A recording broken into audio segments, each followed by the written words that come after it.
we are depend 100% of the rainforest to survive.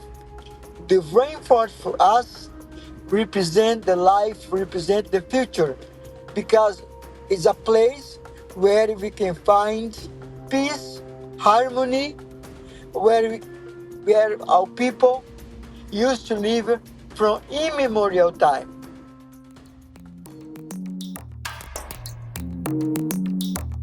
Hi, welcome back to The Futurists. I'm your host, Brett King. And while I am in Bangkok, Thailand today, and Rob's not able to join because it's a bit too early in the morning for him, we are going all the way to the Amazon rainforest, and we're going to be talking about this. Now, we've talked about this occasionally on other shows, but in terms of, what's been happening in the Amazon the last few years, we have had some major deforestation. About 20% of the Amazon has been lost.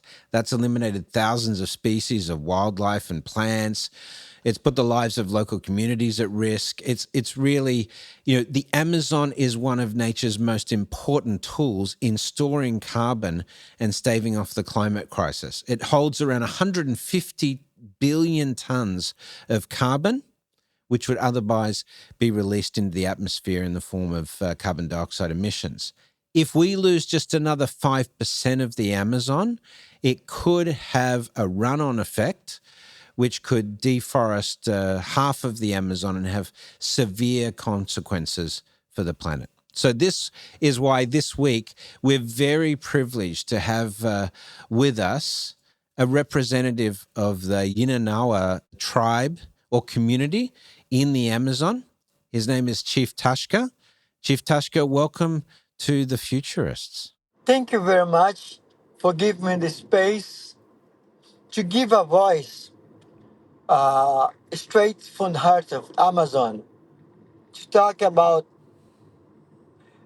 what is interesting for everybody that live in this earth.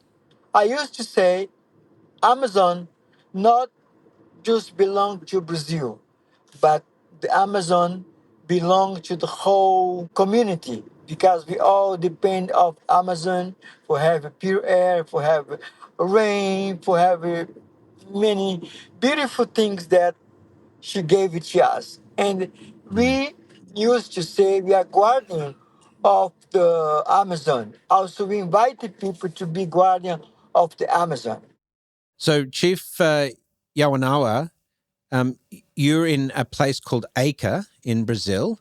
And as the chief, you have a community of close to 1,000 people, but you're steward, or you take care of 400,000 acres of the Amazon rainforest. Is that correct?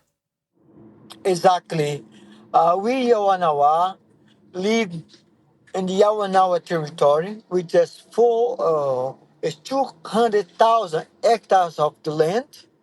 We are located in state of Acre in the Brazilian Amazon rainforest, and we are about 1,650 people.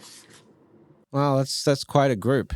And describe for us, what it is like living in the rainforest. What is that existence like on a day-to-day basis? I mean, you obviously are joining us using modern technology. So, but what is the Amazon like to be a part of day to day?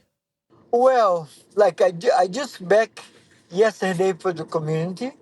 I got like 8 hours by canoe, the down of the river, and I got the truck for 10 hours and I arrived in Rio Branco. The life and the village is completely what the life of people used to live in city. The life in the Amazon, you wake in the morning, you have three options. You go to fish, you go to hunt, or you go to farming. Because we don't have a supermarket, we don't have a Walmart, we don't have McDonald's, we don't have all these kind of stories used to be around the world. The indigenous people, the native communities, we are depend 100% of the rainforest to survive. The rainforest for us represent the life, represent the future, because Mm. it's a place where we can find peace, harmony, where our people used to live from immemorial time. We used to say the life in Amazon is the real life. One night sleep in Amazon is almost like 1,000 nights. Wow, that's a beautiful sentiment. You know, I gave some stats in the early part, but for those that aren't familiar, what has been happening to the Amazon the last 40 or 50 years because of commercial farming and for erosion and deforestation? The Amazon has been a place where a lot of people have a wrong idea. A lot of people think Amazon is a place for do money, $2. But the Amazon is a sacred place. Unfortunately, a lot of ranchers, people, a lot of miners have been invited the sacred places and have been taking places burning to put a cow, soy oil, and explore mining, petroleum, all this kind of stuff. Uh, this year was the most horrible time we used to live in these times, because I back from in the beginning of August, I was traveling, I back, everything was burning. I can see 500 meters was smoke everywhere. Wow. And the Amazon actually is threatening under fire. I used to say the Amazon will no longer survive in these 50 years if people still burning, cutting, how's they doing now. I used to say to take care of the Amazon today is not just responsibility for indigenous people. To take care about Amazon is a responsibility of each one that live in this world. Because wherever we do, we affect each other. If Yeah. somebody in New York is polluting, we affect the raining time here. Mm. If we catch our tree here, there's no we're going to be delayed. We are all connected in this global net. It's very sad what happened today, and a lot of indigenous leaders is sacrificed to defend the Amazon. Unfortunately, we have a, a governor that's Mm. pro-indigenous, but they not do action. So much politics, so much talk, but the real action is not take on. For this reason, the international communities is very important to press the Brazilian government do something, because a lot of people, they feel pressed. If international community can do, wherever you are, you can do. You can write to the government, and you can make calls. You can do wherever, do action wherever you are. It's no matter where you are. It's no matter your race, your skin color. We all spirit. We all need to defend the Amazon. I appreciate the sentiment. That's why we're very glad to have you on the show to raise awareness of this issue. Um, but it seems like part of the problem could be educating Brazilians about the fact that maybe the economic benefit of being able to deploy, cattle farms, you know, in previously, Amazon territory isn't as good an investment in the future of humanity as just protecting the Amazon rainforest. So how do you change the commercial system that drives these things? Where do you think that starts, Chief? Well, a lot of people used to say indigenous peoples is against the progress. This is wrong. Indigenous people is not against the progress. We are against how they do without the crew. We always like indigenous people. If you go, if you visit one village today, if you back in 50 years, the landscape will be the same. They don't stop to hunt or to fish, they do business, but they maintain the forest, they maintain the nature. The Mm. big problem about the business is people, they just want to destroy the landscape, they want to destroy the nature, put a rock, make a rock city, and that become very hot. Mm. Uh, in the beginning, you was talk about carbon credit. We are talking about red. We are talking about biodiversity, social biodiversity project. You know, tomorrow I'm going to Cali in Bogota, where is happening the Mm. CDB meeting, the biodiversity convention happened. All these conventions, all copies. I just was last month. I was in New York Climate Week. In all this big meeting, they announced millions of millions to defend, to protect Amazon. The problem is Yeah. money never, ever, ever arrive where they should be. They never Yeah. arrive to indigenous organizations where we are in the front defending an Amazon. All this money went to the governments, and this government Yeah. is doing nothing. You know, this is a big Yeah. problem about This this. is a big problem. But the government is announced million of the dollar, and this never arrives.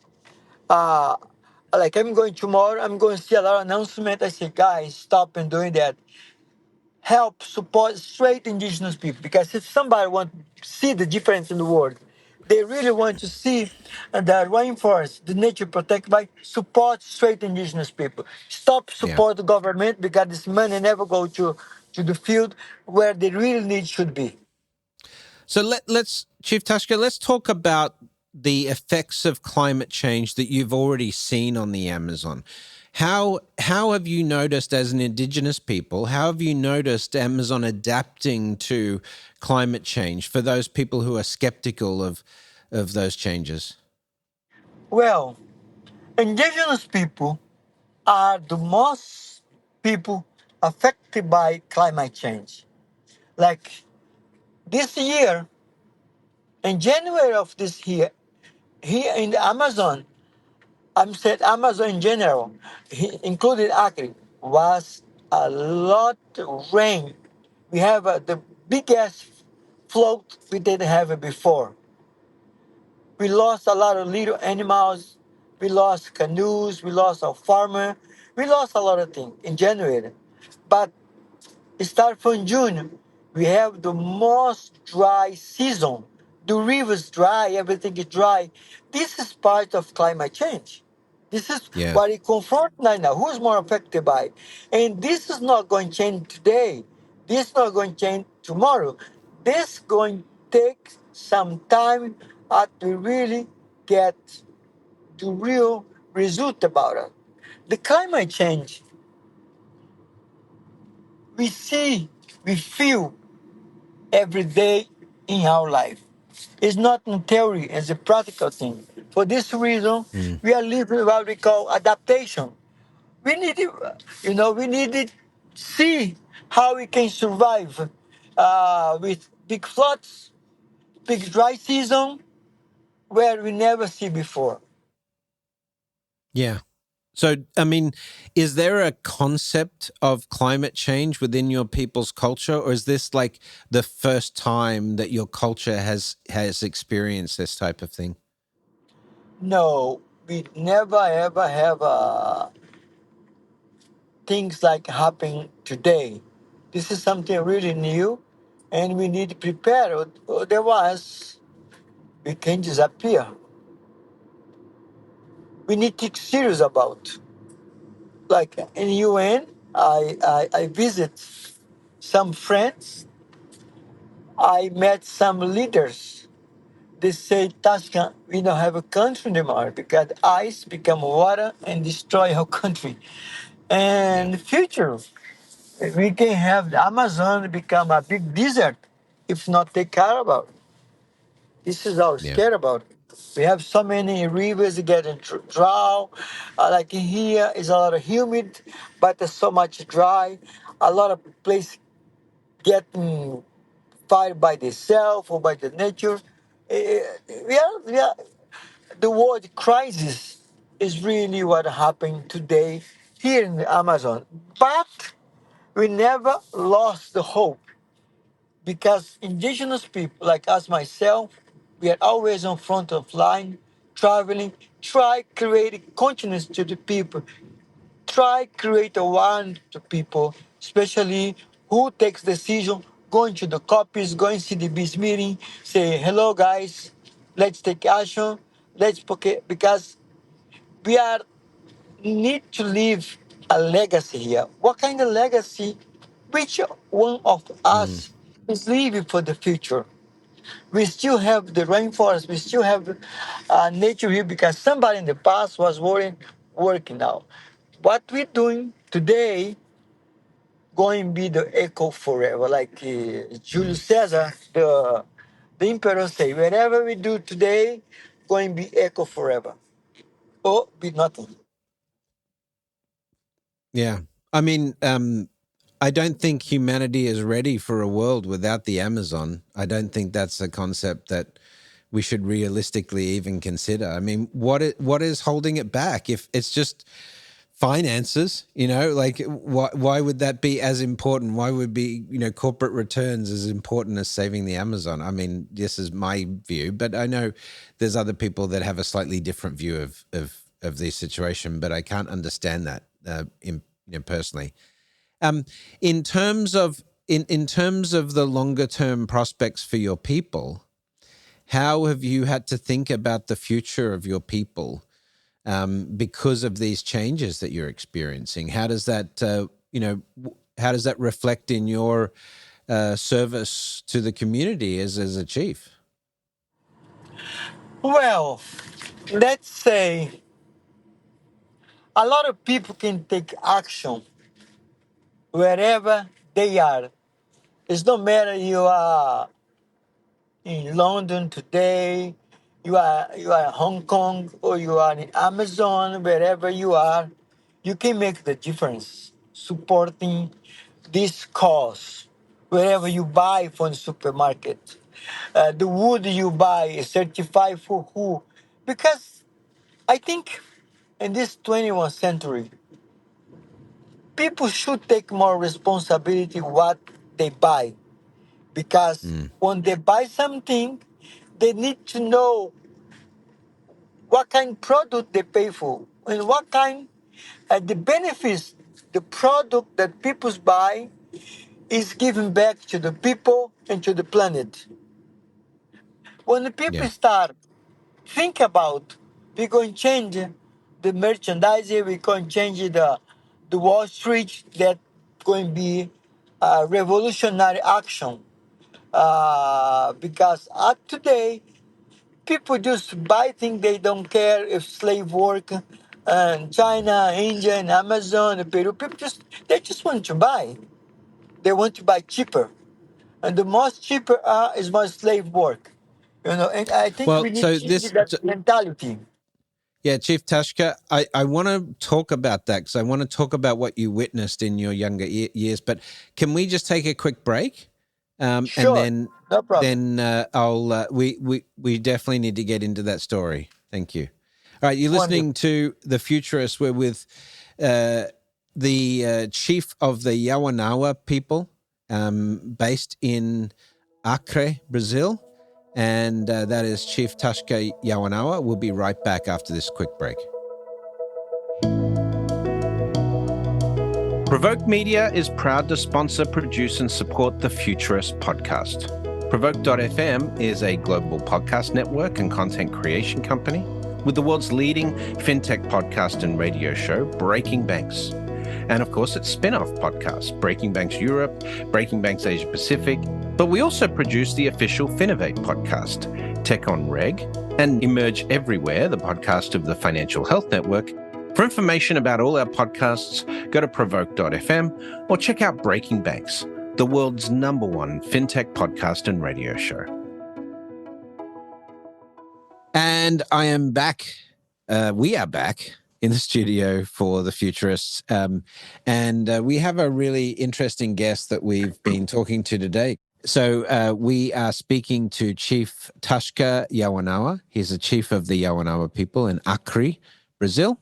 And he is in the capital city of Acre right now, Rio Branco, which is some distance from his community that he looks after. Chief, tell us about where Rio Branco is and where the community is in relation to the geography. Well, the community we call Yawanawa territory is located in the municipality of Tarwaka. Uh, we are about 1,650 people. We live in 200,000 hectares of the land. We are about 15 villages, all located along the Gregorio River. And we are almost in the border of Peru and Bolivia, in South America and Brazil, Amazon rainforest. Mm. rainforest. But and how is the Acre River connected with the Amazon? Well, no Acre, but we have Urua. Urua, they begin in Peru Mm. with a little drop, and they catch all state of Acre, and you go to the Amazon, go to Solimões, and when they meet in Manaus, they become the Amazon River. I see. We are not so far from Andes from here. The Andes. Yeah, Oh wow. And you're close to the border of Bolivia and Peru, you said. Is that right? yeah, exactly. We are close of Peru and Bolivia. Very cool. Now, before the break, you mentioned briefly the enslavement of your people. So I wanted to get into a little bit more detail on that. So if I read it correctly, that the rubber industry in Brazil at the time essentially came in and enslaved large groups of your people. The tribe's culture was also under threat by missionaries. So, talk about how that impacted your people and then what has happened to rectify that situation since. Well, the first of contact of the Yawana people, Western society, happened with rubber tappers. They come from the south of Brazil. They went to the Amazon, explore the rubber. We call in the 60 and 70, we call the fever of the rubber tappers. Mm, And this time, in Second War, the young people of Brazil, they have two options: go to the war or come to the Amazon, work in the rubber. mm, Why? They have two options because they believe it. The Amazon was most dangerous than go to the war. Because mm, when to the Amazon, there was a risk to get many kind of disease. There was a risk to eat by a jaguar mm, who was captured by uh, indigenous peoples. And but when they come, they brought a lot of kind of disease. My people was one of these people when get a lot of kind malaria, wow. a lot of kind a lot of kind or the fevers or the kind of disease, and that disease killed a lot of my people. My people was very Mm, uh, numerous. Well, was a big nation. In 1983, we was just about 120 people. Also, the second impact was by the missionaries from Florida. They call New Tribe Mission. They evangelize my people. They prohibit all kind of cultural and spiritual manifestation. And finally, in 1982, we spell. It was like abused by those people. Say, this is the end. No more abuse by the patron. no more abused by the missionary. Mm. We kicked them out in 1982, and we went to Brazilian government to FUNAI, National Indian Foundation, to demarcate our land. Well, the Yawanao land was demarcated in 1983 with two, 202,000 hectares of land. But later on, in 2003, we we fight with Brazilian government and we revised the land. Today is 200,000 hectares of land.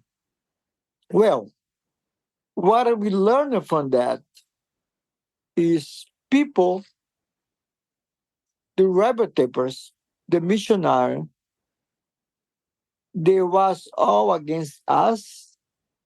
They never came to save us, to support us. Today, Yawanao people, we are working a lot of projects by ourselves. We have the Yawanao Life Plan. It's a plan for the next 50 years future. What the Yawanao going to do to strengthen the language, protect the territory, and create a new business. And we invite people that want to enjoy us. We have a website, ASYC y.com.pr, and on Instagram we have my Instagram, ask on Instagram. You can see our project, you can support Yawanao wherever you are, you can be part of this community. The Yawanawa case is not far, it's not different for the communities in Acre. Mm. In Acre we have 36 nations live here. They speak another different language, different culture, and different cosmovision. In Brazil, we are about 3 point something represent indigenous people in the whole Brazil. We say we resist as today, indigenous peoples. It's not just being part on the history in the book. We are not just in the book. We are here. We are living today. We survive. And these indigenous people as resilient people. We survive with a culture, with a spirituality. We are the equilibrium of the world. So, When Chief, don't have you were space for indigenous people, we're not going to have space for anyone anymore in this world. yeah. No, I appreciate that. Now, one of the things you've done, you were the youngest chief in the history of the Yawanara at age 25. I won't ask you how old you are now, but in that relatively short amount of time, you've managed to double the extent of the Yawanawa territory, including invigorating the culture and empowering the community with the outside world by your approaches to the Brazilian government and so forth. So, how did you do that? How were you successfully able to increase the footprint of the Yawanawa people in the territory? Well, in 2000, we did evaluation because I started working with my people in 2000. Before I was studying, traveling. I used to study in Rio de Janeiro. I studied in US, but I have this spiritual call to back to land to help my people. When I back in 2000, my people was very sad. They almost lose our identity, our culture, our spirituality.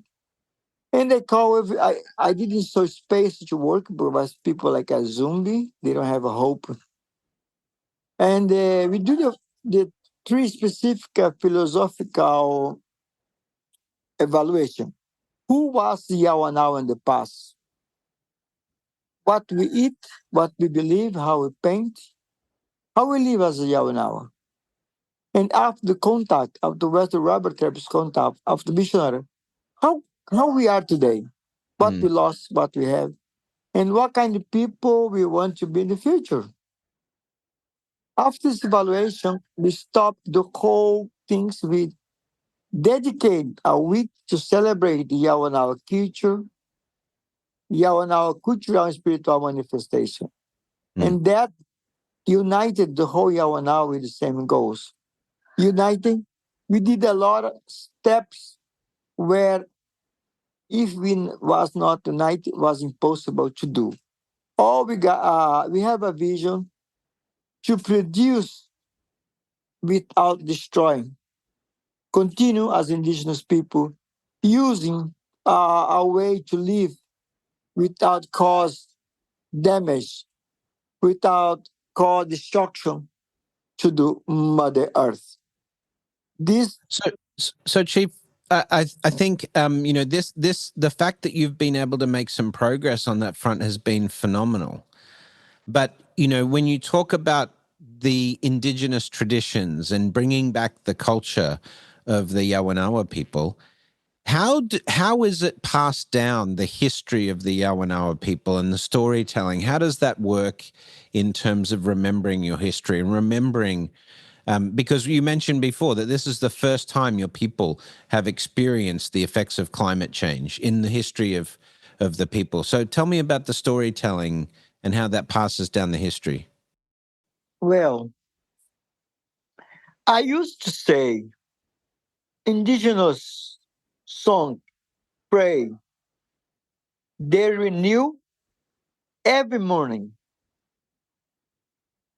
because they reborn with the power of the traditions. The indigenous pray is not like pop music. Some singer, like famous singer like Madonna, Michael Jackson, wherever, they was played so much in 19. And today we not hear them anymore because that was fashion that time. It's different for one indigenous song. The people was sing 1,000 years ago. And today we sing with the same inspiration, with the same power, because they reborn every morning. It's the same thing. Indigenous people. I saw that in Lakota people. I was in Lakota, South Dakota, a month ago. August, I was in Lakota. I saw I saw so much suffering, but they are so proud to be indigenous because they Mm. are in the spirit. They resist when the U.S. government offer to them $10 million for each one if they forget because they design this ugly face in the rocks. They say no, we don't accept that because we are connecting with our spirituality. When people have the strong spirituality, they know where they come from and they know where they go. We never lost the where we come from. Like myself, I left to the community young. I went to study computer science in Rio de Janeiro. Oh, wow. I went to US. I'm a filmmaker. I'm a photographer. I'm a philosopher.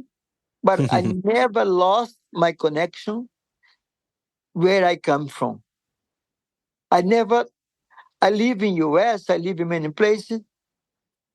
I was there certain time, but I know where who I am, where I come from. I think all of us Mm, we can go like you are in Thailand now, but you know who you are, where you come from. I think i- I think when we don't lose the trio where I come from, it's like a light. The light can cross very darkness, cloud, but in the end, the still light. It's the same thing all of indigenous peoples. I get it.